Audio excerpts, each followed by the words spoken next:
유대교의 모든 그 종교적 제의와 율법을 다 폐하셨습니다. 그런데 그렇다고 해서 예수님이 유대교를 폐지하고 새로운 종교를 창시하기 위해서 그렇게 하신 것은 아닙니다. 예수님은 그것을 폐기라고 부르지 않고요, 완성이다 그렇게 부르셨습니다. 마태복음 5장 17절에 보면 예수님께서 말씀하시기를 내가 율법이나 선지자나 폐하러 온 줄로 생각지 말라 하셨습니다. 폐하러 온 것이 아니요 완전케 하려 하십니다. 이렇게 이야기하고 있습니다. 바울 역시 예수가 유대인들의 종교를 폐한 것으로 보지 않고 폐기해버린 것으로 보지 않고 율법과 선지자를 완성한 것으로 그렇게 바르게 이해했습니다. 그래서 로마서 10장 4절에서 바울이 말하죠. 그리스도는 모든 믿는 자에게 의를 이루기 위하여 율법의 마침이 되셨다. 그렇게 얘기하고 있습니다. 유대인들은 인정하고 싶지 않아서 계속 거부해버리고 말았지만 예수님은 유대인들이 추구하고 있었던 유대인들의 종교와 삶의 궁극적인 목표였다는 거예요. 유대교는 하나님 나라를 기다리는 종교입니다. 유대인들의 그 전통적인 세대 구분을 보면 세상을 두 세대로 나눕니다. 하나는 이 세대, this age, 영어로는 this age. 그리고 또 하나는 오는 세대입니다. the age to come, 오는 세대. 이렇게 두 세대로 나눕니다. 이 세대라는 것은 우리가 살고 있는 지금 이 세상을 말하는 것입니다. 메시아가 오면 이 세대, 지금 우리가 살고 있는 이 세상을 끝내고 새로운 세상을 가져올 것이다. 그렇게 유대인들이 기대하고 있습니다. 그 메시아가 가져올 새로운 세상이 바로 오는 세대입니다. 이 오는 세대를 유대인들은 어떻게 이해했냐면 하나님 나라 또는 천국, 하늘나라로 그렇게 이해했습니다. 그래서 세례 요한이나 예수님이 유대인들에게 하나님 나라가 가까웠다 또는 천국이 가까웠다 이렇게 선포할 때 유대인들에게 다시 하나님 나라가 뭔지 천국이 뭔지 설명할 필요가 없었어요. 그 얘기를 들으면 유대인들은 이 하나님 나라가 오는 세대, the age to come, 그 세대를 말하는 것이구나 다 이해할 수 있었던 거죠.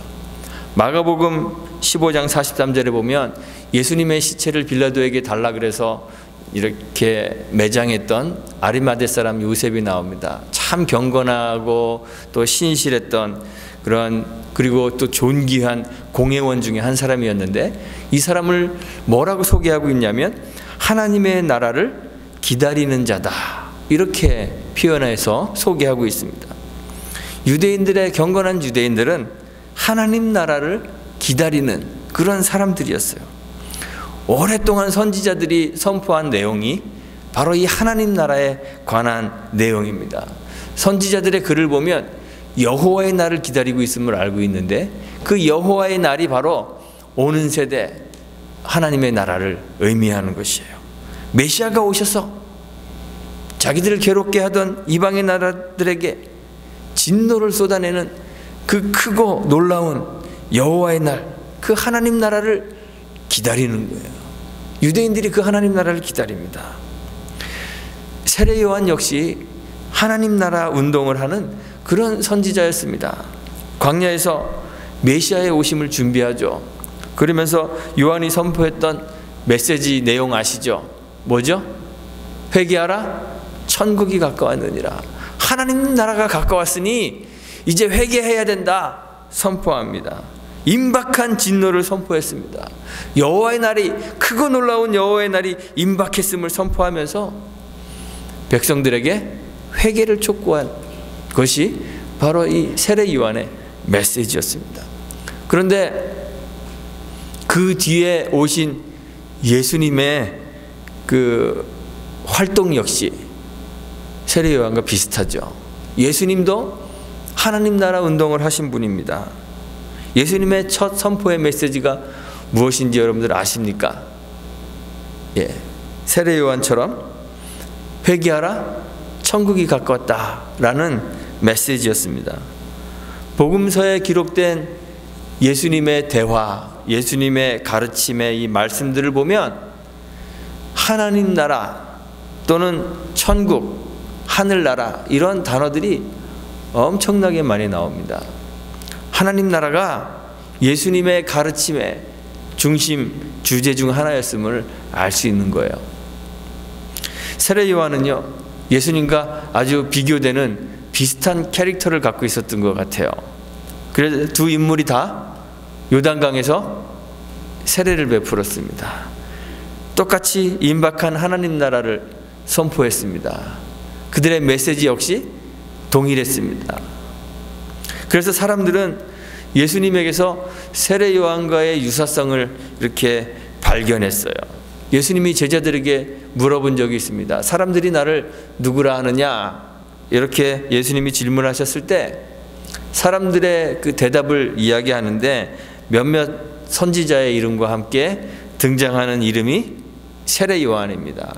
사람들이 예수님을 세례 요한의 환생이라고 생각할 정도로 그렇게 세례 요한과 예수님의 사역에는 비슷한 공통점들이 있었다는 거예요. 사람들이 그렇게 인식했다는 거예요.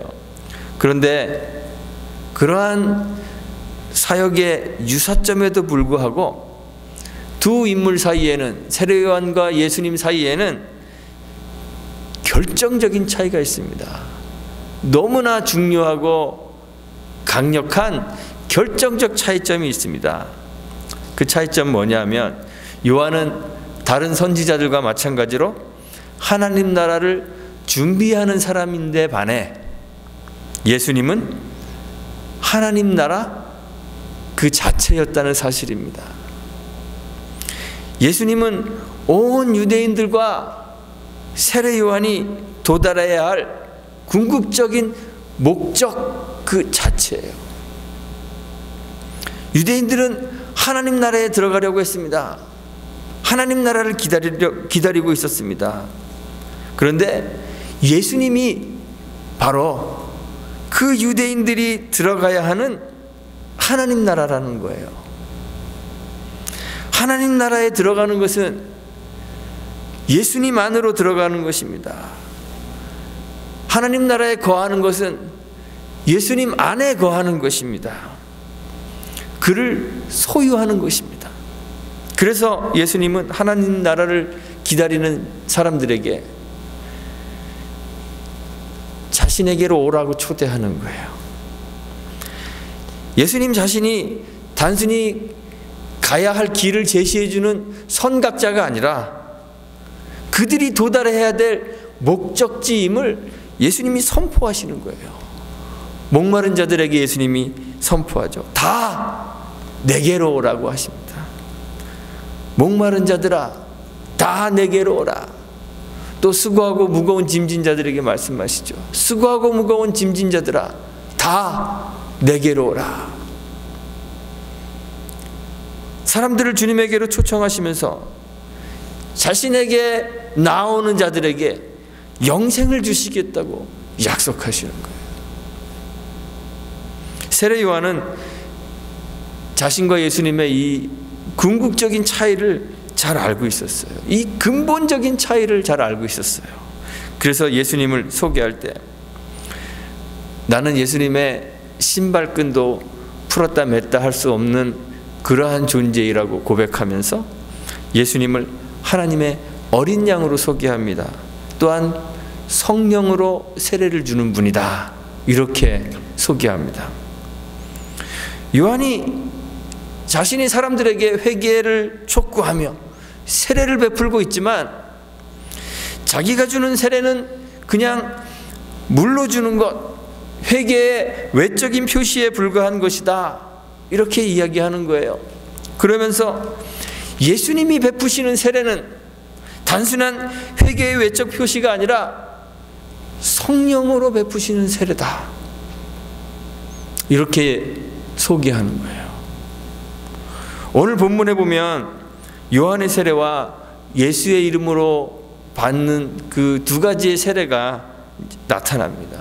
18장에는 아볼로라는 사람이 나오고요, 19장에는 바울이 에베소에서 만났던 그 12명가량의 제자들이 나옵니다. 이 두 아볼로나 이 12명가량의 제자들의 공통점이 뭐냐면 요한의 세례만 알고 있다는 거예요. 아볼로는 성경이 기록하기를 학문도 많고, 학문이 많다는 것을 다른 사본에서는 말을 잘한다 이렇게 표현한 그러한 사본도 있어요. 학문이 많고 정말 이 말에 능하고 성경에 능한 자였습니다. 일찍부터 주의 도를 배워서 열심으로 예수에 관해서 설명하고 자세히 말하고 가르치던 그런 사람이었습니다. 회당에서도 열심히 말하며 주의 도를 이야기했던 그런 사람입니다. 바울이 에베소에서 만났던 그 12명가량의 사람들도 성경이 제자라고 이렇게 이름 붙이고 있어요. 제자다 불릴 만한 사람들이었습니다. 그런데 그들이 다 요한의 세례만 알 뿐이다 그랬습니다. 그것으로 충분하지 않아요. 성경이 아볼로가 예수에 관해서 가르치던 것이 무엇인지 알려주지 않기 때문에 우리는 아볼로가 예수님에 대해서 얼마큼 어떤 지식을 갖고 있었는지는 알 수 없어요. 그런데 성경에 보니까 브리스길라와 아굴라가 그에게 하나님의 도를 더 자세히 풀어 알려주었다 이렇게 기록한 것으로 봐서 아볼로가 갖고 있었던 예수님에 관한 지식은 불완전한 지식이었음에 분명해요. 그는 요한의 세례만 알고 있어요. 요한의 세례는 어떤 세례예요? 회개의 세례입니다. 요한은 사람들에게 임박한 진노를 피하기 위해 회개에 합당한 열매를 맺으라고 외쳤습니다. 또한 속으로 아브라함이 우리 조상이라고 말하지 말라고 그렇게 외쳤습니다. 회개를 촉구하는 요한의 이 세례가 선택받은 민족으로서의 그 혈통, 또 율법을 소유한 것, 그것만으로도 하나님 백성이 될 수 있다고 주장하던 유대인들과는 좀 다르고 좀 진보한 그런 것이지만, 여전히 요한의 세례는 우리가 도달해야 될 목표는 아니에요. 요한의 세례는, 요한의 회개는 우리가 도달해야 될 목표가 아니라는 것이에요. 회개는 하나님 백성에게 그 구원의 길에서 나타나야 될, 반드시 나타나야 될 항목입니다. 회개하지 않은 사람이 구원받은 사람일까 이렇게 저에게 물어보면 저는 아닐 것이라고 대답합니다. 회개하지 않은 사람, 자신의 죄악을 인정하고 하나님 앞에서 철저하게 무너지지 않은 사람은 구원을 의심해 봐야 되는 거예요. 그런데 회개가 구원의 조건입니까? 이렇게 물어보면 저는 또 아니라고 대답합니다. 구원의 소정에서 회개는 중생보다 앞서지 않습니다. 중생이 회개에 앞섭니다. 요한이 외쳤던 회개와 회개의 세례는 예수께서 성령으로 베푸시는 그 세례에 의해서 참된 의미를 부여받는 거예요. 예수님이 베푸신 성령의 세례가 없으면 회개도 없는 것이죠. 회개가 의미가 없는 것입니다. 예수님이 부활하신 후에 제자들에게 사도행전 1장 5절에서 말씀하세요. 요한은 물로 세례를 베풀었으나 너희는 몇 날이 못되어 성령으로 세례를 받으리라 말씀하셨습니다. 그리고 오순절날 모인 무리 위에 성령이 불의 혀같이 임했습니다.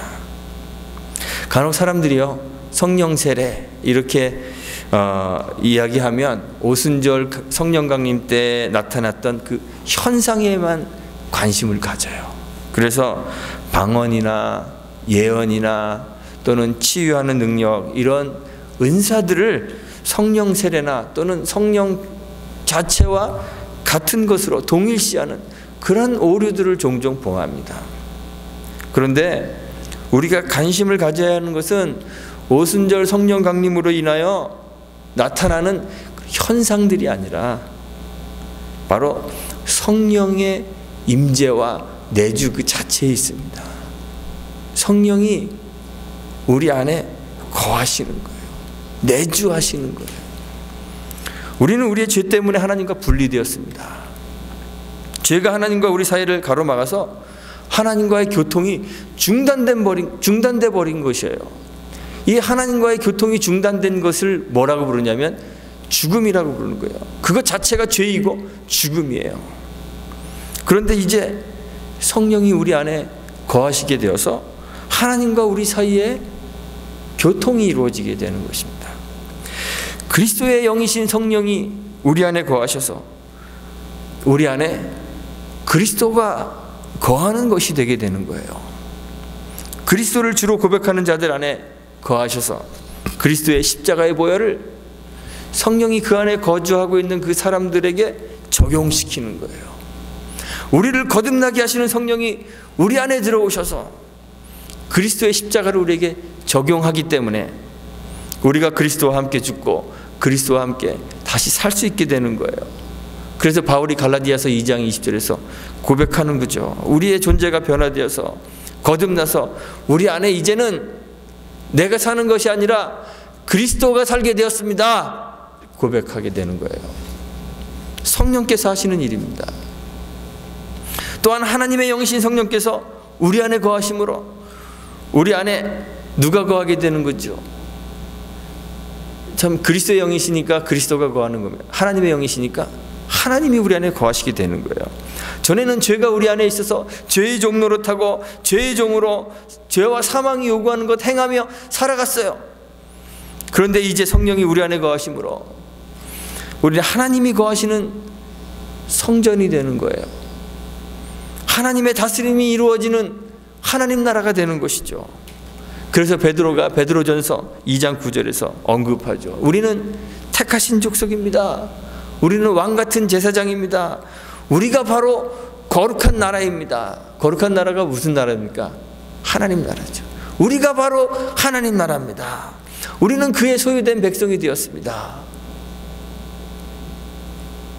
완전히 새로운 존재로의 변화가 성령을 통해서 이루어지는 거예요. 거기가 우리가 도달해야 될 목적지가 되는 거예요. 예수에 관해서 아는 것으로는 충분하지 않아요. 주의 도를 배워서 알고 있었던 아볼로도 브리스길라와 아굴라를 통해서 더 깊은 하나님의 도를 배우고 깨우쳐야 했습니다. 요한의 세례를 받았던 제자들도 요한이 궁극의 목적으로 소개했던 그 예수의 이름으로 다시 세례를 받고 성령의 임재를 경험해야 했습니다. 의식적, 도덕적 정결함이나 종교적인 회개, 예수에 관한 관념적 지식으로는 하나님 나라를 소유할 수 없는 거예요. 예수님에 관한 관념적 지식이 아니라 예수님을 참으로 아는 예수님과의 인격적 만남이 있어야 되는 것이죠. 예수의 주되심을 고백해야 하는 것이에요. 예수가 하나님이심을, 예수가 우리가 도달해야 될 바로 그 목적지이심을 고백하게 되어야 되는 거예요. 그런데 바울이 이야기하죠. 고린도전서 12장 3절에서 성령으로 아니하고는 누구든지 예수를 주시라 할 수 없느니라 그랬습니다. 예수를 주와 구주로 바로 고백하게 하시는 그 하나님 지식에 이르려면 성령의 내주로 거듭나야 한다는 거예요. 성령의 내주로 거듭나지 않고서는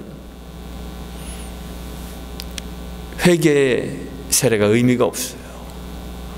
우리가 종교적으로 정결케 되는 그러한 정결 의식들이 의미가 없어요. 혈통도 의미가 없습니다. 율법도 의미가 없습니다. 성령이 내주로 거듭나야 하는 거죠. 이 변화가 눈에 보이지 않기 때문에 사람들은 이 변화를 단지 이론적이고 관념적인 것처럼 생각합니다. 그냥 이론상 그런 거지 그런데 우리의 존재가 변화되는 것이요, 그냥 물건의 포장지만 바꾸거나 껍데기만 바꾸거나 아니면 이름표만 바꿔놓는 그런 형식적 변화가 아닙니다. 이 변화는 실제적입니다. 주의 성령이 그 백성 안에 거하셔서 실제적 변화를 일으키시는 거예요. 로마서 8장 11절에서 바울이 말하죠. 예수를 죽은 자 가운데서 살리신 이의 영이 너희 안에 거하시면, 성령이 우리 안에 거하시면 실제적 변화가 일어납니다. 그리스도 예수를 죽은 자 가운데서 살리신 이가 너희 안에 거하시는 그의 영으로 말미암아 너희 죽을 몸도 살리시리라 그랬습니다. 우리를 사망에서 생명으로 옮기는 그 실제적 변화가 성령을 통해서 일어난다는 것이에요. 성령의 내주로 거듭난 자들 안에서 이 실제적인 존재의 변화가 일어나기 때문에 성령으로 거듭난 자들만 참다운 회개에 도달할 수 있고, 회개에 합당한 열매, 회개에 합당한 삶을 살 수 있게 되는 거예요. 우리가 다시 살게 되는데 베드로전서 2장 24절에서 이야기하기를 의에 대하여 살게 되었다 그랬습니다. 친히 나무에 달려 그 몸으로 우리 죄를 담당하셨으니 이는 우리로 죄에 대하여 죽고 의에 대하여 살게 하심이라. 저가 채찍에 맞음으로 우리는 나음을 입었나니. 바울이 고린도후서 5장 15절에서 말하죠. 저가 모든 사람을 대신하여 죽으심은 산 자들로 하여금 다시는 저희 자신을 위하여 살지 않고 오직 저희를 대신하여 죽었다가 다시 사신 자를 위하여 살게 하려 함이라. 성령으로 새롭게 얻은 우리의 생명은 우리의 자신의 것이 아니라고 성경이 이야기하고 있어요. 우리를 위한 삶이 아니라고 이야기합니다. 내가 사는 것은 내가 사는 것이 아니라 내 안에 그리스도가 사는 것이라고 했습니다. 우리 자신을 위한 생명이 아니라 죽었다가 다시 사신 자를 위하여, 그리스도를 위하여 살아가는 것이라고 했습니다. 그래서 실제의 삶에서 자기를 부인하고 희생하는 그런 삶이 실천되게 되는 거예요. 그리스도를 얻기 위하여 육체에 가하는 모든 고난과 환난을 견디고 이기게 되는 것입니다. 그리스도의 삶을 살기 때문에 기꺼이 그리스도와 함께 주의 십자가를 짊어지는 십자가의 삶을 살게 되는 것이에요. 예수가 우리가 도달해야 될 목적지입니다. 예수가 우리 신앙과 삶의 목적지입니다. 우리가 예수 안에 거해야 합니다. 예수 안에 거하는 것이 하나님 나라를 사는 것입니다. 예수의 이름으로 세례를 받아야 합니다. 이 말은 물을 머리에 뿌리는 그런 형식적이고 제의적인 그런 세례를 말하는 것이 아닙니다. 예수의 이름으로 베푸는 물 세례가 지시하고 있는 그 본질을 붙잡으라는 얘기입니다. 우리를 죽음에서 생명으로 옮기는, 옛사람을 죽이고 그리스도의 사람으로 거듭나게 하는 성령의 임재를 경험해야 한다는 것입니다. 우리를 위해 이 땅에 오셔서 고난받으시고 우리의 죄를 사하시기 위하여 십자가에 죽으시고 우리에게 새로운 영원한 생명을 주시기 위해 다시 사신 그 예수님에 대한 바른 지식, 그 예수님과의 인격적인 만남, 바른 사귐에 이르기 위하여 성령의 임재를 경험하셔야 되는 겁니다. 진리의 영이신 성령께서 우리가 그리스도에 관하여 증거하고 있는 이 하나님의 말씀, 진리의 말씀을 읽을 때 들을 때, 묵상할 때 우리 안에 역사하셔서 예수님과의 이 인격적 만남, 참된 알미 이루어지게 하시기를 간절히 소망합니다. 성령의 도움 없이는, 성령의 임재 없이는 예수에게로 나아갈 수가 없습니다. 또한 성령께서 우리 안에 그리스도로 살게 하시기 때문에 회개에 합당한 의의 삶을 살 수 있게 되기를 간절히 바랍니다. 성령이 인도하는 삶, 성령이 다스리는 삶, 성령이 지배하는 삶을 사셔야 합니다. 사시기를 간절히 바랍니다. 로마서 8장 9절에서 말하죠.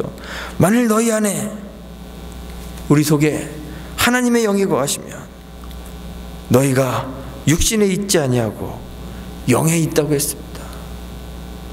육신의 정욕과 소욕들을 죽이고 영으로 몸의 행실을 죽이는 그런 삶을 살 수 있게 되기를 간절히 소망합니다. 기꺼이 고난을 감수하는, 그래서 세상과는 반대로 가는 삶이지만 그런 삶을 통해서 세상에 하나님 나라가 있음을, 하나님 나라가 이 땅에 존재하고 있음을 보여주는 하나님의 백성으로, 성령으로 거듭난 성도들이 되시기를 주님의 이름으로 축원드리고 부탁드리겠습니다. 함께 기도합니다.